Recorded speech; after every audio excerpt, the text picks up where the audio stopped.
Evo, čuli smo današnje evanđelje koje svakako je dosta ozbiljno, jer Isus se ljuti na sve one koji ne dopuštaju da Bog djeluje. Isus se ljuti na one koji pogotovo još ometaju Božji plan da Bog nešto napravi. I zato govori u današnjem evanđelju: očevi vaši pobiše proroke, a vi im podižete spomenike. Braćo i sestre, Bog je stoljećima govorio preko proroka. Bog i danas progovara i danas se koristi nama. Bog danas za proroke ima nas.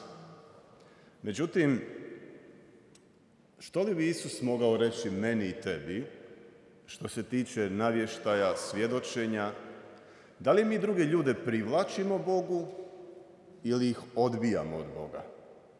Da li će Isus možda i nama reći: jao vama, umjesto da pustite ljudi meni, vi priječite? I mi svi znamo da živimo u nekom čudnom razdoblju gdje je dosta bitan ponos. Svi su nešto ponosni, puni sebe. Međutim, ponosan osoba, ponosan čovjek koji se uzdiže, kroz njega ne struji milost Božja. Zašto? Jer se ponosna osoba nikada ne otvara istini. A Bog je istina.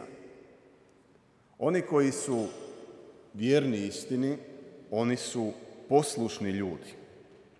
Jako je zanimljivo da živimo u vremenu gdje je narcizam postalo za neke ljude vrlina. Sve je usredotočeno na nas. Mi smo glavni akteri i glumci u svom životu i bit će onako kako mi hoćemo. Čak i mi kršćani padamo pod utjecaj tog ponosa, pod utjecaj narcizma, jer mislimo samo na sebe. Pogledajte samo društvene mreže. Sve je usredotočeno, brendirano, da ističe mene ili nešto što ja nudim, ili čak i vlastito tijelo neki reklamiraju. Narcizam je jako opasan, a pogotovo je još opasnije kad ga proglasiš da je to vrlina. To nije nikakva vrlina. Mnogi misle danas, ako su se usredotočili na sebe, da rade dobro, da će tako uspjeti i ostvariti sebe. Međutim, vratimo se na proroke. Ako smo ja i ti Božji proroci, Bog nema druge instrumente od nas. Ako i mi, moderni kršćani, padnemo pod utjecaj toga, dobit ćemo ovo Isusovo jao vama. Zašto? Pa jer se Bog ne može baviti evangelizacijom preko ovih narcisoidnih, preponosnih i punih sebe. Koja je onda logika promjene naše? To opet nam uvijek odgovore daje Sveto pismo. Sveti Ivan je dobio misiju, dobio je zadatak. Da li vi znate koja je vaša misija u ovom svijetu? Zbog čega zujiš ovim svijetom? Svako od nas je dobio misiju neku. Međutim, Sveti Ivan je imao misiju navijestiti Isusa. Mogao je sve okrenuti na sebe i uz okolice i reći: pa ja imam učenike, ljudi me traže, ljudi me trebaju, slušaju ono što govorim, top. Međutim, Ivan nije upao u tu napast. I rekao je nešto što bi trebali mi sebi ponavljati moderni apostoli, moderni proroci: ja treba da se umanjujem, a on da raste. I onda vidite da logika Svetoga pisma i Božje mentaliteta je totalno kontra logici ovoga narcisoidnog svijeta koji nas uči da mislimo samo na sebe.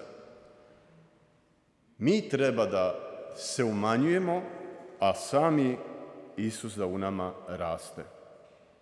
Zato danas imamo puno lažnih proroka. Što je veći i lažljiviji današnji moderni prorok? Pogledajte, gdje god su lažni proroci, tamo je sve puno. Zanimljivo je po čemu ćete prepoznati te lažne proroke. Pa lažni proroci su divni ljudi, samo što su u službi Sotone.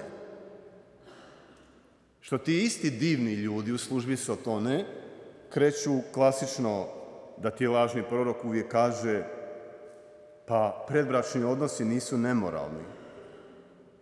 Pa ti onda lažni prorok kaže isto pa brak, pa što ima veze? Brak traje dokle ima ljubavi. Pa ti lažni prorok isto kaže kakva ispovijed? Pa nema grijeha, Bog je milosrdan. Pa lažni ti prorok kaže ovo, pa ti kaže ono. Sve kontra logike Svetoga pisma. Kad vas drugi ljudi ili proroci budu ohrabrivali na grijeh, recite im ove Isusove riječi, jao vama. I puno je lažnih proroka danas. Kako ćete ih razotkriti? Pa rekao sam da je istina naša snaga. Bog je istina. Međutim, kad lažnim prorocima kažeš istinu, odmah se nađu branitelji. I to ćete prvo vidjeti. Kad im kažeš istinu, odmah se podižu branitelji. Otvorili smo sada i ovo pitanje u Zagrebu o tom odgoju u školama, pa da vidiš kako se podižu branitelji, udruge, svi se zauzimaju. Da su se kršćani tako barem zauzimali kad su birali svoje vodstvo. I vidite da mi nekada nismo možda toliko svjesni svoje misije. A da jesmo, drugačije bi radili, postupali i disali.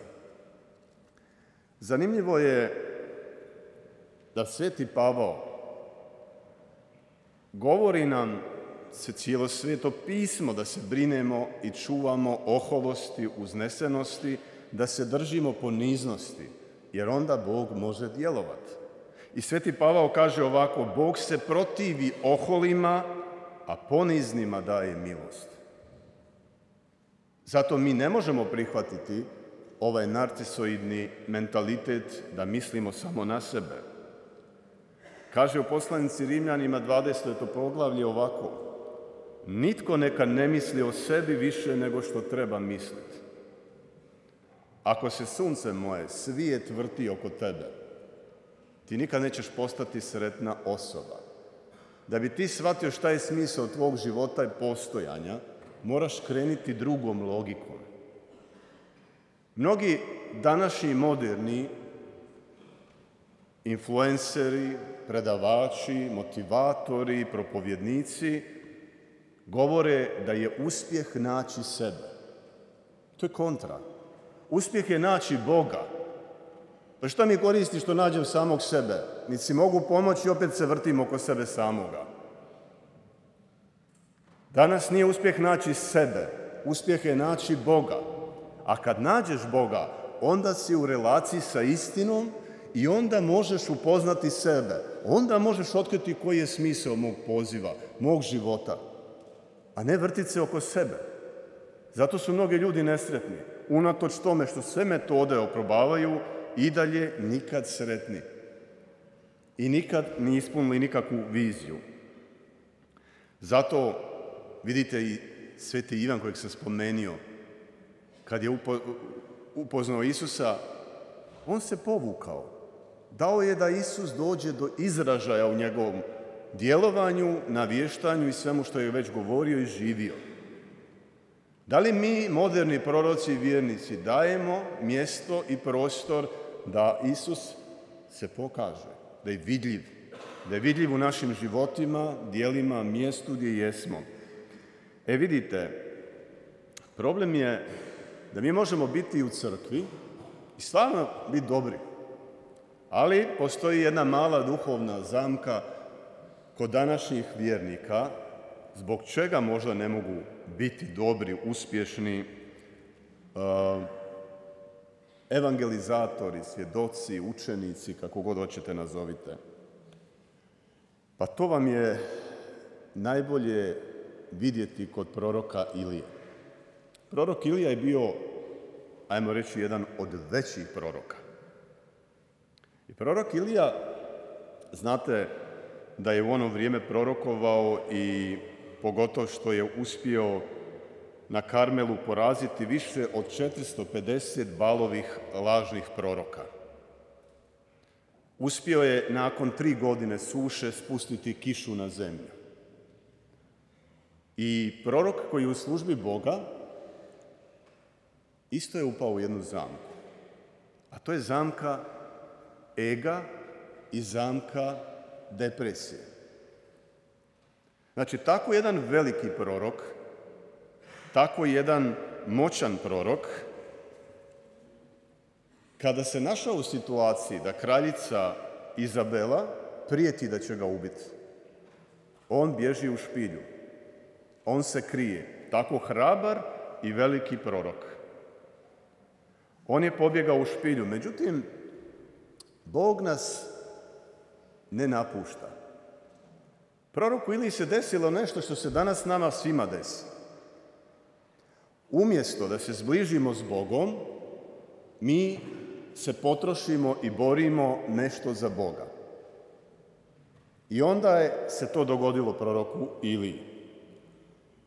Mjesto da je pronašao Boga i svoj mir, on se istrošio i donekle uplašio od smrti i razočarao. On, ako idete čitati tamo, u Svetome pismu, vidjet ćete, Bog njega traži. Ne ostavlja ga, želi ga izvući iz takve jedne uplašenosti i nalazi ga, a on sam kaže i žali se, kaže, ostao sam sam i sada mi o glavi rade. Jer mu je Bog postavio jedno pitanje. Što ovdje radiš, Ilija? Zašto si pobjegao? Što ovdje radiš? Vidite kakav je Bog pedagog. On mu postavlja pitanje da promisli što bi od tebe, čovječe, takav prorok, takva čuda, ti si se pred smrti i opasnostima kraljice Izabele sakrio ovdje. Bog na pedagoški način tako pitanje postavlja i meni i tebi. Šta radiš ovdje? Zašto si došao ovdje? I Bog iz njega želi resetirati ga i vratiti ga na postavke. Međutim, ako odemo tamo detaljno čitati, vidjet ćemo dijelove depresije i vidjet ćemo dijelove njegovog ega. Govorimo o proroku Iliji. Ako je to jedan prorok Ilija imao, šta ja i ti onda imamo? Moći ćemo večeras listu napisati. Ja ću istaknuti nekoliko njegovih točaka. Dakle, Ilija u depresiju dolazi zbog uvjerenja da sve stoji na njegovim leđima. I zato se on jada i kaže, ostao sam sam i sad mi o glavi rade. I on je sam sebe uvjerio da on to sve mora. Da sve stoji i ovisi o njemu. I onda prvo što vidimo kad čitamo tamo u Svetome pismu, vidimo riječ samosažaljenje. Jer on kaže ovako, dosta mi je, ubij me, Gospodine, jer nisam bolji od svojih otaca. 1. Kraljevima 19.4. Dosta mi je, Gospodine. Riječ samosažaljenje. Koliko ste puta možda ustali ujutro rekli, dosta mi je, Gospodine, ubij me, daj mi da umrem, ne mogu više. Koliko put sažaljevamo sami sebe. Zaboravljamo naše dostojanstvo, poslanje, nego su nama bitne naše emocije. Je li meni dobro? Ja nisam dobro, ne zanima me, Bože, ni za tebe, ni za tvoj projekt, ni za tvoje planove sa mnom, ni za ljude koji me trebaju. I onda se stalno samo sažaljeva. Nisam se udala. Pa i ne moraš. Možda te Bog spasio od nečega. Prestani samo sažaljevati se. Kako mi, moderni proroci, možemo oduševiti nekoga za Boga ako se ti stalno samo sažaljevaš? Jer stvarno vidim, to vam je danas u crkvi ko kuga. Ljudi se stalno nešto samo sažaljevaju. Evo, to smo vidjeli kod proroka. Dosta mi je, Gospodine, ubij me. Dosta mi je, ne da mi se na posao, ne da mi se učiti, ne da mi se moliti, ne da mi se ići u crkvu. Sve nešto ne da mi se. I onda samo sažaljenje. A još su mi najbolji ovi koji počnu otvarati ove rane od svog djetinjstva kad su začeti. Znači, ne bi ih iscijelio i izliječio, nema šanse, to im je ko mantra. Ja sam taki jer sam rođen tu u obitelj, moj čača alkoholičar, mater me htjela pobaciti, ovaj mi je napravio ono, ona je ono, svi su te izživljavali na tebi. Svi. Zato vam govorim, prvo i današnji mi, vjernici, prestanimo se samo sažaljevati. Drugo što još kod njega možemo vidjeti, kod Ilije, iscrpljenost. Kaže on u retku 4.5, uvijek isto poglavlje 19, kaže, leže pod smrekom i zaspi od umora. Ajde, recite mi, koliko ste put zaspali na molitvi? Kreneš se moliti navečer, jel da i zaspiš? Ajde, to još i nije grijeh, kažu da Bog govori u snu. Međutim, kaže iscrpljenost. Kako vi, sunca, tako mladi, 20 godina, 25, 30, vi ste već iscrpljeni od života. Pa šta vas je to izmorilo? Klub, šta? Kako vi možete se predati sad u tim godinama? Vidite da fatam onaj mentalitet, ono što sam objašnjavao, ovoga narcisoidnosti, jer to iscrpljuje. Kad ja uvijek želim biti top, želim biti brand, želim biti in, želim ovo, želim ono, tu trošite snagu, sunca moja, kopirajući druge. I onda nemate snage, iscrpljeni ste. Od čega? Od čega u tim godinama? Šta vas je iscrpilo? Daj, postavite si pitanje, razmišljajte malo. Ako se tebi sad ne da živjeti, pa sunce moje, šta će biti za 20 godina kad dođe još stotine drugih obaveza i problema? A ne moram ni govoriti za duhovne stvari. Ono što kod proroka još jednu točku možemo vidjeti, prenapuhano mišljenje o sebi. Jer on kaže ovako, 2 puta ponavlja i kaže, jedini ja koji služi. Jer je on mislio, on je bio uvjeren da on ostaje jedan i jedini prorok. Jedini ja koji služi. I onda je mislio da sav onaj Božji plan koji treba napraviti ovisi o njemu. Ko da je on blažena djevica Marija. Da Marija nije rekla da, Isus ne bi mogao doći. Međutim, i on prorok je umislio sebi da Bog taj plan koji treba napraviti mora izvršiti samo po njemu. A ukoliko mi sebi znamo po zborovima, molitvenim zajednicama u župi, mislimo i prigovaramo i kažemo, da nema mene, vidjeli bi oni, ne bi to bilo čisto ovako, ne bi se pjevalo ovako, ne bi bilo ovako. Onda mislimo kako ovisi o nama. Vrlo lako možemo svi pasti u tu napast. Da li nešto, neki Božji plan, djelo ne ovisi samo o nama? Koliko neki misle da je sav teret na njihovim leđima i da niko drugi ne trpi, pogotovo kažem, evo ovo u našim župnim zajednicama, crkvima, zborovima, ne znam gdje, u kakvim se skupinama. Ali puno puta se čuje isto ta prenapuhanost i umišljenost u svoju ulogu, u svojoj grupi. Ma Bog može bez svih nas. Da si ne umišljamo. Da si ne umišljamo. Nismo mi spasitelji. Jedan je umro. Tako da je jedna od napasti i to. Pa onda možemo kod njega vidjeti i osjećaj bezizlaznosti. On kaže u 19. poglavlju, pročitajte, nema smisla živjeti. Ja mislim da je to jedna česta rečenica i danas. Kad mi kršćani to govorimo, nema smisla živjeti. Onda mi imamo onu još jednu mantru koju volimo reći. Prije su bila bolja vremena. Kao da je sad naše najteže. Prije su bila bolja vremena. Ma ne, tebe Bog i mene stavi u ovo vrijeme da živimo. Nemoj ti kako je bilo prije ili kako će biti. Ima razloga zašto smo mi u ovome vremenu i ima smisla živjeti. Ima smisla da nas treba Bog, trebaju nas drugi. I ako gledamo, to sam više govorio malo o ovim depresivnim fazama, a rekoh i danas mi kršćanin koji je depresivan, a zna za nadu uskrsnuća i ljubavi, ne može oduševiti nikoga. Možemo vidjeti da odražava i neke dijelove gdje se očituje njegov ego. Ja mislim da je svima nama najteže pobijediti naš ego, jer smo puni sebe i još kad si uvjerimo u neke stvari, onda kad nam neko dirne ego, to je kao da je tempirana bomba. Tu se vidi kada se razgovara s Bogom, kad tvrdi da je on ostao posljednji i jedini vjeran. Pa onda možemo vidjeti, kad iščitamo 19. poglavlje, da Božji plan ne ovisi o njemu. I sve ovo što nabraja kako se emocionalno osjeća, Bog ga razoružava na jedan drugi način.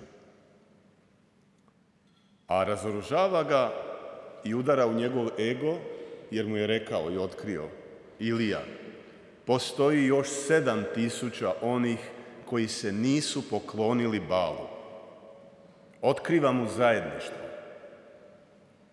A on je toliko vrijeme pilio i pregovarao Bogu za sve to. Zar mora preko mene, zar moram i ja se jedini služim, a kažem Bog stani, ima još 7.000 koji se nisu poklonili Balu. Koliko mi put upadnemo u napast, pa zar sam ja jedini koji u obitelji vjeruje? Znate vi velečasni kako je meni teško, ja više ne mogu. Nisi jedini, ima još 700.000 koji su možda po jedna osoba gdje vjeruju. Koliko mi znamo puta upast u tu napast, da tako kažemo. Božja misija zato ne ovisi o nama. I Bog mu želi reći, postoji još oni koji se nisu poklonili Balu, koji vole mene. I onda mu kaže Bog, ajde iziđi iz te špilje da ti pokažem nešto. Ilija izlazi, misli sad će doći Bog, pokazat će mu se u vatri, pokazat će mu se u gromu, pokazat će mu se u oluji. A Isus kaže, Bog mu kaže, pokazuje se u lahoru, u tišini. Zašto to Bog tako napravi? Zašto nije nešto spektakularnije napravio? Pa zato što nas Bog od samog početka prve knjige Postanka potiče na zajedništvo. Bog je siguran i radostan i nama večeras da smo se okupili, da mu služimo. Ali Bogu je još draže ako mi razvijemo s njim osobni odnos. Ne da mu služimo samo. Sjetite se one prispodobe izgubljenog sina, onaj stariji. On se nije mogao radovati kad se vratio ovaj drugi izgubljeni sin. I odmah je prigovorio ocu, ja ti služim, a ti mi nisi nikad ništa dao. Znate koliki su vjernici danas u crkvi, oni se osjećaju samo da služe, ali nisu ispunjeni. Ne osjećaju se ljubljenom djecom Božjom. Ne osjećaju se da Otac za nje dao sve i da će dati sve.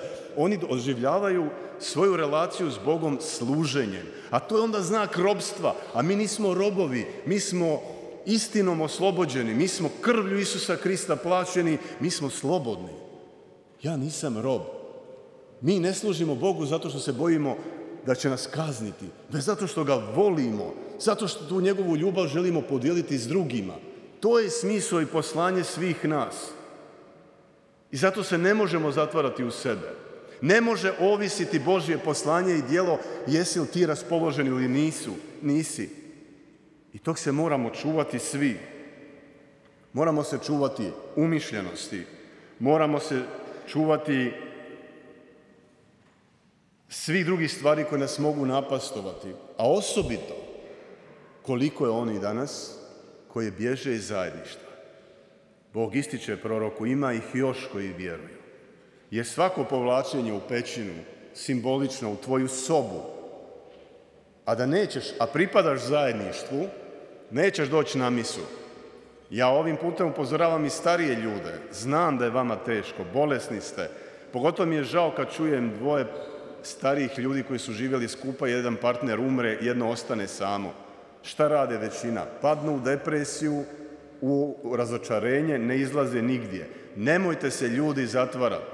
Kome je god teško u bilo kojoj situaciji, samo se ne zatvaraj. Ne zatvaraj se u sebe, ne zatvaraj se u svoju kuću, ne zatvaraj se u svoju špilju, ne zatvaraj se u svoje misli. Tu te đavo uništava, gazite ko budalu. Logika i majka crkva nas poziva u zajedništvo. Zašto? Pa zato što kaže ovako u Svetome pismu. U poslanici Hebrejima 10. poglavlje pročitajte: i promotrimo jedni druge kako bismo se poticali na ljubav i dobra djela. Ne napuštajmo svoje zajedničke sastanke. Nemoj ostajati kod kuće, propuštati zajedničke sastanke, zajedničku misu, zajedničku molitvu, zajedničko druženje svoje zajednice, svoje župe, svoje molitvene zajednice, zbora, što god imaš. Samo ne soliraj, jer đavo je kao ričući lav, obilazi koga da proždre. A najveći i najlakši si mu plijen kad te izolira. I na kraju potičem vas uvijek, i što je Bog htio naučiti proroka Iliju, i mene i tebe želi naučiti, ako nam je neko poslanje teško, i je neko teško, imamo dane svi kad je teško, zato mu je pokazao da će mu se pojaviti i objaviti i iskusit će ga u tišini. Iskusit ćemo ga, braćo i sestre, u malim stvarima. Nekad se zagledamo u te naše okupacije, mi nešto moramo i izgubimo Boga. Zato vas potičem, promatrajte i tražite Boga u malim stvarima. Bog će se vama u tišini obratiti u malim stvarima. Zato nađite vremena za njega. Jer da se ne desi da radimo za njega, a nismo s njim. I sve ove kuknjave što sam prije naveo proističu iz toga da možda služimo, možda evangeliziramo, možda smo proroci, ali možda nismo u zajedništvu s Bogom. Jer onaj koji je u zajedništvu s Bogom, on se istrošiti ne može. On neće staviti svoje emocije, svoje raspoloženje, jel ti se da danas ili ne da. Ja znam koliko godina radim sve ovo. Znam koliko ih je znalo napustiti zajednicu, reći ja ovo više ne mogu, meni ovo iscrpljujuće. Iscrpljujuće ti je samo zato što nisi možda obnovio svoju snagu. Jer si možda radio svojim snagama, nisi se znao spojiti s Bogom. Nama svećenicima se može dogoditi ista stvar. Služba nam je propovijedanja i svega ostaloga, ali ako nisi u zajedništvu s Bogom, svaki od nas može pregoriti i reći ja više nemam snage, ne da mi se. I zato nas Bog poziva na taj lahor, na tišinu, jer kaže u Svetome pismu da ga tamo možemo naći. Tako nađite vremena za male stvari, tražiti Boga, za male trenutke ljubavi i tišine, da obnoviš svoj odnos s Bogom i ništa se onda ne boj, ni depresije, ni ega, ni ničega. Amen.